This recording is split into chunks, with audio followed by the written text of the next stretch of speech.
Hello friend, एक बार फिर से राम राम साराने। तो मैं रश्मि मलिक यूपी शामली से आप लोगों का एक बार फिर से बहुत बहुत स्वागत करती हूँ आपके अपने यूट्यूब चैनल परी ब्लॉग में। सबसे पहले अगर आप चैनल पर न्यू आते हैं तो प्लीज़ चैनल को सब्सक्राइब कर सकते हैं विद बेल आइकन, ताकि आपको मेरी आने वाली हर वीडियो का नोटिफिकेशन टाइम पर मिलता रहे। तो फ्रेंड्स, आज की जो वीडियो है एक वायरल मैटर पे जो बहुत ज़्यादा वायरल हो रहा है। गाँव में ही जो दो बंदे आपस दिव्या और मोनू का जो आपस में दोस्ती थी या प्रेम था, वो सब लोग जानते हैं। तो कुछ लोग कहना है कि मोनू कहना है कि दिव्या को उसके घर वालों ने मारा है, और जबकि उसके घर वालों का कहना है कि दिव्या को मोनू ब्लैकमेल करता था, इसकी वजह से उसने आत्महत्या की है। देखो, सबसे पहले मैं एक बात कहना चाहूँगी, किसी की भी जान लेने का हक जो है ना, वो इंसान को नहीं है, क्योंकि भगवान जन्म देता है और भगवान को ही मानने का हक है। ठीक है, लेकिन अगर कोई माँ बाप ऐसा कदम उठाता है ना, तो वो उस कंडीशन में उठाता है कि जब ना उसके बिल्कुल सर से पानी उतर जाता है। जो बच्चे हैं ना, उनको भी सोचना चाहिए कि जो हमारे माँ बाप हैं वो हमारे लिए इतना सब कुछ करते हैं, बचपन से लेकर बड़े होने तक अपने सारे खर्चे रोक देते हैं, अपनी सारी ख्वाहिशें मार देते हैं और अपने बच्चे की सारी ख्वाहिश पूरी करने की कोशिश करते हैं। बाप जो है वो फटे जूते पहन कर घूम लेता है, माँ जो है वो फटे सूट पहन के घूम लेती है, लेकिन कभी अपने बच्चों को फटे कपड़े नहीं पहनाते, फटे जूते नहीं पहनाते। ये मेरे घर की कंडीशन नहीं है, हर घर की कंडीशन है। हर घर में, एक मिडिल फैमिली में, हर एक एक जो माँ बाप होते हैं ना, वो चाहते हैं कि हमारे बच्चों को कभी भी किसी चीज़ की कमी ना हो, चाहे हमें अपने कितने ही शौक मानने पड़े। लेकिन जब एक बच्चों का फ़र्ज़ आता है ना, जब बच्चे बड़े हो जाते हैं, तो जब उनका फ़र्ज़ निभाने का टाइम आता है कि वो माँ बाप ने उनके लिए बचपन से लेके अब तक इतना करा, तो अब बच्चों का फ़र्ज़ है कि वो माँ बाप को खुशियाँ दें। तो उस टाइम पर कुछ बच्चे अपने माँ बाप के मुँह पर इतना करारा रैपट मारते हैं ना, जो लगता हुआ तो दिखाई नहीं देता, लेकिन उसकी जो चोट होती है ना, वो इतनी तकड़ी होती है ना कि माँ बाप ज़िंदगी भर सर उठा के नहीं चल पाते। और मैं उन पेरेंट्स से भी रिक्वेस्ट करना चाहूँगी जो अपने बच्चों के ऊपर इतने ज़्यादा कड़े कानून लगाते हैं। देखो, बच्चे जो है ना, वो एक उनके साथ पेरेंट्स को ना एक फ्रेंड वाला रिश्ता रखना चाहिए, दोस्ती वाला रिश्ता रखना चाहिए, ताकि जो बच्चे हैं ना, वो अपने माँ बाप को अपनी से जुड़ी हर बात शेयर कर सकें। कुछ बच्चे ऐसे होते हैं जो अपने पेरेंट्स की डर की वजह से अपने पेरेंट्स को सारी बातें नहीं बता पाते, और उनका जो भुगतान है वो बाद में भुगतना पड़ता है परिवार वालों को। तो उससे अच्छा तो है कि अपने बच्चों के फ्रेंड बन के रहो, अपने बच्चों के दोस्त बनो, ताकि बच्चे तुम्हें ना अपने सारी बातें बताएं, अपनी सारी बातें तुम्हारे साथ शेयर करें। अगर बच्चा गलत रास्ते चल रहा है तो उसको समझाओ। ठीक है, और ये जो लोगों ने जो मोनू की बात है ना, वो सही बात है। 80% जो गांव में अफेयर चलते हैं एक दूसरे के, लेकिन कोई सामने नहीं आता। देखो, गांव में अफेयर चलाना बहुत ही गलत बात है, बहुत ही ज़्यादा गलत बात है। गांव में किसी भी कास्ट की हो, किसी भी बिरादरी से हो, सब गांव में बहन भाई का रिश्ता माना जाता है। अगर गांव में शादी होने लग जाए तो तुम देखो इन रिश्तों का क्या बचेगा। क्या किसी के मौसा मौसी, चाचा चाची, माँ मामी, दादा दादा, नाना नानी बचेंगे? जिस घर की लड़कियां होती हैं जिस गांव की, उस गांव की बहू बन जाएं, और जिस गांव के लड़के होते हैं वो अपने गांव के दामाद बन जाएं। ये तो कुछ नहीं है ना। ऐसा थोड़ा है कि हम कहीं अमेरिका लंदन रह रहे हैं या आउट ऑफ कंट्री रह रहे हैं कि भाई हम वो अंग्रेज़ों वाले ज़माने वो जो आजमा लें, जो अंग्रेज़ों वाले नियम है वो अपना लें अपने देश में, कि कहीं कोई किसी से शादी कर लो, कोई जाति बिरादरी, कोई धर्म, कुछ नहीं मानो, कहीं भी किसी से शादी कर लो। ये हमारा भारत है, इंडिया है, इसमें ऐसा नहीं चलता। हमारा कल्चर ऐसा नहीं है। ठीक है, हमारा कल्चर जो है वो लव मैरिज के अगेंस्ट नहीं है। पहले थे, लेकिन अब लव मैरिज के खिलाफ कोई नहीं है।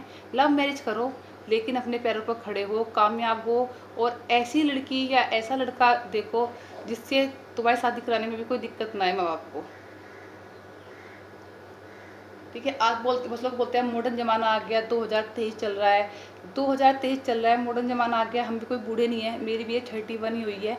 तो क्या मॉडर्न ज़माना आ गया है तो क्या भाई बहन शादी कर लें आपस में? मतलब रिश्तों को बिल्कुल, जो बहन भाई का रिश्ता बचा हुआ है उसे भी कलंकित कर दे बिल्कुल। मैंने भी कल सुनी जो दिव्या के पापा ने बताई बातें, कि दिव्या ने भी गलती की है, दिव्या की भी मुझे कई बार जहर देने की कोशिश करी है, मोनू ने दादी को मारा है। मोनू नकल कराने जाता था दिव्या को 8 क्लास में। जब उनकी मुलाकात हुई थी रोहतक, तो नकल 8 क्लास में तो वो था ही नहीं। 8 क्लास तो मेरे ख्याल से मैंने पहले कर ली होगी, दिव्या ने तो बहुत बाद में की होगी। ठीक है, जिस टाइम हम पढ़ते थे 8 क्लास में, उस टाइम में बोर्ड नहीं था 8 क्लास में। 8 क्लास में बोर्ड हुआ करता था जब जब हमारे मम्मी पापा पढ़ा करते थे, तो वो कहाँ से नकल कराता था उसको। और एक माँ बाप का दिल दुखाने वाली बात कि उसकी आत्महत्या हुई है या मोनू ने मारा है। देखो, दिव्या की आत्महत्या हुई है या दिव्या के घर वालों ने मारा है। इससे रिलेटेड सिर्फ मैं एक ही बात कहना चाहूँगी, चाहे तो दिव्या ने आत्महत्या की है, चाहे दिव्या को उसके घर वालों ने मारा है। ठीक है, देखो, मरना मराना किसी चीज़ का वो नहीं है, लेकिन माँ बाप की जो बदनामी कराई है ना इन लोगों ने, ठीक है। मोनू भी कोई सीधा लड़का नहीं है। ठीक है, कई लोग सोच में हो कि मोनू सीधा लड़का है, तो मोनू भी सीधा लड़का नहीं है। इस बात को दिमाग से निकाल दो। अगर वो इतना सही होता रहा तो गांव के गांव में अफेयर न चलाता बिल्कुल भी। उन माँ बाप से पूछो जिन माँ बाप ने वो पैदा की थी, 9 महीने पेट में रखी थी। उस माँ से पूछो जिस माँ ने 20-22 साल की वो पाली, 5 साल तक उसका अगर वो इतने बुरे होते उन्हें मानना ही होता, उन्होंने शादी कर ली, उन्होंने शादी करा दी उसकी। उन्होंने सोचा होगा चलो शादी हो गई, अब तो चलो अपना घर बसा लेगी, अपने घर में अच्छे से रह लेगी, मोनू मोनू को भूल जाएगी। लेकिन नहीं, फिर भी उसका अफेयर कंटिन्यू मोनू के साथ चलता रहा। मोनू मनीष के साथ कंटिन्यू उसका अफेयर चलता रहा। वहाँ से भी उसका डिवोर्स हो गया मोनू की वजह से। मोनू की वजह से वहाँ से भी उसका डिवोर्स हो गया लड़की का। ठीक है, तो फिर माँ बाप क्या करेगा? उन बूढ़े माँ बाप लाचारों क्या गुनाह है, क्या गलती है उनकी? क्या ये दिन देखने के लिए औलाद को पैदा किया था कि हमारी औलाद ऐसा करेगी? अगर मोनू इतने सही लड़का होता तो उसके घर वाले उसे घर से बेदखल क्यों करते? अगर वो इतना अच्छा लड़का होता, इतना सही लड़का होता, तो उसके घर वाले उसे घर से बेदखल क्यों करते? क्यों अपने लड़के का साथ नहीं दे रहे? वो क्यों गांव का साथ दे रहे हैं? क्यों गांव गुआंढ का साथ दे रहे हैं? अरे गांव गुआंढ में कोई चीज़ होती है, ऐसा नहीं उठाता कि बहन भाई की शादी करा दे उठा के, या बहन भाई आपस में प्यार करने लग जाएं। जो आज की जनरेशन है ना, कुछ समझो, कुछ अपने माँ बाप की इज्जत करो, माँ बाप की कदर करो, तो ही तुम्हारी कदर होगी। औलाद ही माँ बाप को, औलाद जो होती है ना वही माँ बाप का सिर नाम रोशन कर देती है, और औलाद जो होती है ना वही माँ बाप का नाम डुबा देती है। तो माँ बाप का नाम डुबाने से अच्छा है कि माँ कुछ करो, ज़िंदगी में कुछ रोशन करो। और दिव्या की आत्महत्या हुई है घर वालों की है, या तो उसका तो जो दिव्या के घर वालों को पता है या फिर भगवान को पता है, उसके अलावा किसी को नहीं पता कि क्या हुआ है। मोनू को भी नहीं पता। मोनू की एक बात मैंने नोट की थी, मोनू ने बोला था कि मैं उस टाइम पे मेरी बात हुई थी 10:30 के आसपास, उस टाइम पे वो रोहतक था। लास्ट बार बात हुई थी उसकी, मोनू उसको फ़ोन देकर आया था।